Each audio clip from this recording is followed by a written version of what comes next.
Un des bilans de l'année 2020 et de cette année sous pandémie, c'est le triste constat que la France est peu souveraine et peu productrice en matière de matériel médical et même de médicaments. Alors, il y a une inspiration qui a surgi en fin 2020 sur l'idée de relocaliser le paracétamol. Je ne sais pas où en est ce projet. Je vais poser la question à Philippe Zilberzahn. Bonjour, professeur à l'EM Lyon en stratégie et en entrepreneuriat. Alors, à partir de cette question du paracétamol, se pose la question plus largement de la relocalisation, qui pourrait être le pansement magique, on va dire, à tous nos maux économiques et médicaux. Alors, qu'est-ce qui s'est passé avec cette vision allez, on remet des usines à paracétamol en France, c'était un peu ça, non? Alors voilà, arrive le Covid et vous l'avez dit, la prise de conscience que sur pas mal de secteurs, dans le domaine médical, mais il y en a plein d'autres, la France a un peu perdu la course au niveau mondial. Donc, il y a eu autour du paracétamol, alors pourquoi le paracétamol, on ne le saura jamais vraiment, mais une prise de conscience que nous en consommons beaucoup et nous ne le produisons pas. Alors, c'était peut-être une ambition pas très... Vous avez le sentiment que c'est peut-être pas très ambitieux, le paracétamol. Alors, voilà, c'est-à-dire que nous expliquer que la renaissance de l'industrie française passe par la fabrication du paracétamol, qui est quand même, les puristes me pardonneront, de l'aspirine, c'est un peu, molécule, voilà, c'est un peu dommage, parce que paracétamol, ça fait des années que ça existe, on va pas quand même bâtir une ambition industrielle et scientifique sur du paracétamol.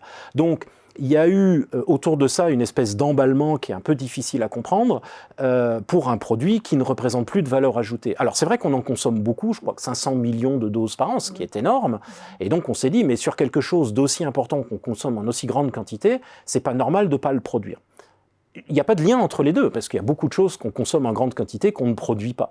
La France n'est pas abaissée au niveau mondial parce qu'elle achète le paracétamol plutôt que de le fabriquer. Donc, il y a eu cet emballement, mais derrière, vous l'avez dit, il y a effectivement une question importante autour de l'industrie, de la souveraineté, et cette idée qu'on dépendrait d'autres pays pour des produits ou des technologies qui sont importantes. Je crois que c'est de là qu'est venu, au-delà de l'anecdote du paracétamol qui était un petit peu pathétique, quand même une question de fond autour de la souveraineté. Qui n'est pas que française, hein. Le Brexit, le Trumpisme, on va dire, sont aussi un peu cette idée d'être souverain, d'être producteur. Voilà. On a un courant mondial autour de... Ce qui est normal effectivement, avec la globalisation. Voilà, donc d'interrogation sur la place d'un pays, sur le fait que, et c'est assez normal d'un point de vue politique, c'est très ancien en France, mais il n'y a pas que la France, on veut être relativement indépendant des autres pays. Sur le plan politique, ça a été l'objectif de la royauté française depuis 1000 ans, et qui a été repris ensuite. Donc la souveraineté nationale, c'est un concept politique très fort, effectivement, qu'on retrouve très très normalement dans d'autres pays. Ce qui se passe, c'est qu'il y a un glissement en fait d'une notion de souveraineté politique, c'est-à-dire le roi maître en son domaine, et c'est très légitime, donc d'un concept politique à un concept économique. Et comme chaque fois qu'on importe un concept d'un domaine dans un autre, eh bien, le concept fonctionne moins bien, puisque l'économie, c'est le domaine de l'échange. Et donc, autant la politique et la guerre sont des jeux à somme nulle, c'est-à-dire que soit c'est la France qui est souveraine chez elle, soit c'est en 1940 c'est l'Allemagne, mais ça ne peut pas être les deux. Soit en économie, l'acheteur et le producteur sont tous les deux potentiellement souverains et il n'y en a pas un qui a plus de pouvoir. Aucun producteur ne peut vivre sans acheteur et aucun acheteur ne peut vivre sans producteur. Donc, on a transféré un concept politique en économie avec des dommages collatéraux, si je puis dire, qui rendent un débat beaucoup moins facile à mener parce que en fait, il y a beaucoup de confusion sur des conceptions, des modèles mentaux autour de si on ne produit pas, on est inférieur. Alors qu'on peut être très puissant en étant consommateur, client. C'est ça, cette vision du producteur qui est en position haute, c'est pas forcément la bonne en économie.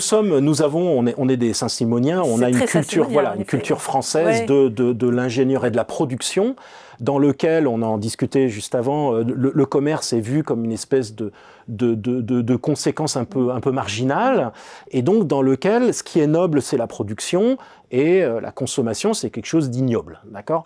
Et donc, l'idée de dire que si on ne produit pas, on n'est pas souverain. Alors qu'effectivement, toute personne qui a un minimum d'expérience de la vie réelle, c'est qu'un client peut avoir beaucoup de pouvoir. Quand vous achetez 500 millions de doses de paracétamol par an, vis-à-vis des producteurs, vous avez beaucoup de pouvoir. Et donc se dégage derrière d'abord une notion de souveraineté qui peut être beaucoup plus dynamique en disant effectivement que quand on achète, quand on est acheteur sur le marché mondial, on a une certaine puissance, la puissance de rétribuer des producteurs qui, sans nous, ne pourront pas exister. Et donc, on passe d'un modèle dans lequel on a un jeu à somme nulle, le producteur c'est celui qui gagne, le client c'est quelqu'un qui est dépendant et qui n'a pas de pouvoir, à une vision de l'économie qui est un jeu gagnant-gagnant, pour reprendre une expression à la mode, dans lequel le producteur gagne de l'argent en vendant ses produits, et celui qui l'achète, eh bien, il bénéficie du paracétamol qu'il n'a pas à produire lui-même parce qu'il le produirait peut-être beaucoup plus cher, et ce faisant, il peut par ailleurs produire d'autres choses que l'autre pays producteur ne pourrait pas. Voilà. Donc c'est cette notion d'échange qui est très ancienne, mais qu'il faut rappeler de temps en temps, parce qu'on n'est pas dans un jeu à somme nulle. Savoir où mettre ses énergies. Hein. Je crois c'est que exactement vraiment, ça. Voilà, c'est exactement ça. Mettre ses énergies dans refaire du paracétamol ou des masques, c'est pas une super bonne idée, parce que les Chinois le feront toujours mieux et moins cher que nous. Mettre ses énergies dans des vaccins, dans de la robotique, dans l'intelligence artificielle, etc., me semble un tout petit peu plus pertinent, parce qu'on regarde vers le futur. Et surtout, on joue sur nos forces, qui sont nos ingénieurs, nos entreprises, etc., plutôt qu'aller faire du paracétamol. Et l'interdépendance n'est pas une vulnérabilité. Ça, je crois qu'il faut le rappeler. Absolument. Aussi. L'interdépendance n'est pas une vulnérabilité, elle est une force. Et donc l'idée, c'est comment pouvons-nous être attractifs sur le marché mondial. Quand je dis marché au sens large, c'est aussi notre culture, notre industrie, notre commerce, pour que des gens aient envie de nous vendre des choses et de nous acheter des choses. Donc l'interdépendance est une force, vous avez absolument raison de le souligner. Merci Philippe Merci. de ces réflexions.